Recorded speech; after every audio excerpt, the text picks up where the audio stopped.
Selby here again. We're going to be talking a little bit about exercise balls. A lot of people have stability balls and they're not sure what to do with them. First and foremost is making sure you have the right size ball for you. When you sit on the ball, you want to try to find a ball that fits your height in terms of being able to have 90 degrees at the hip and 90 degrees at the knee when you sit on the ball. If you sink down too much lower than 90 degrees, the ball is too small. If you're way above 90 degrees, the ball is too large. This is a 55 centimeter ball, which is perfect for a person my size. One of the things that we're going to do with the ball today is what's called a bridge position on the exercise ball. And this is excellent if you're doing any kind of exercise where you would normally be laying on a weight bench.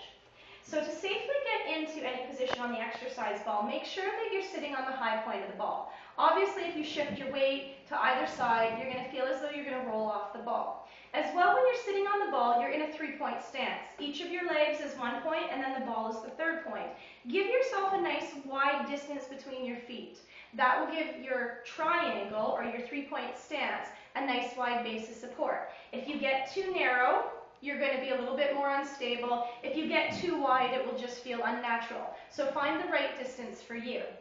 Now, in order to get into the bridge position, I'm going to literally let myself roll out on the ball. If I stay on the high point of the ball, and I can even use my hands to guide down through the ball so you don't fall onto the floor, make sure that your working out space is clear of any hazards, just in case that does happen. I'm going to let myself walk out, staying on the high point of the ball, and I'm going to engage my core muscles so that as I roll down the ball, I protect my low back. And I'm going to walk myself out so that my head, my neck, and my shoulder blades are comfortably supported by the ball. You can see that I have approximately 90 degrees at the knee with my knee over my ankles. Now I'm in a perfect bridge position.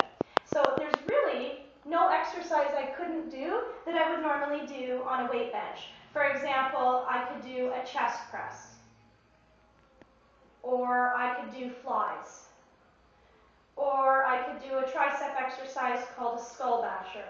There's very little I can't do on an exercise ball, but because it is an unstable surface environment, be aware that you might not be able to lift as much weight as you normally can.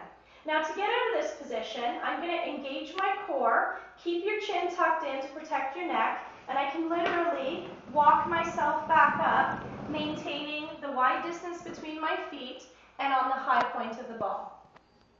For more information about exercise balls, check out www.activechoice.ca. There's an excellent article on stability balls and what you can do on them.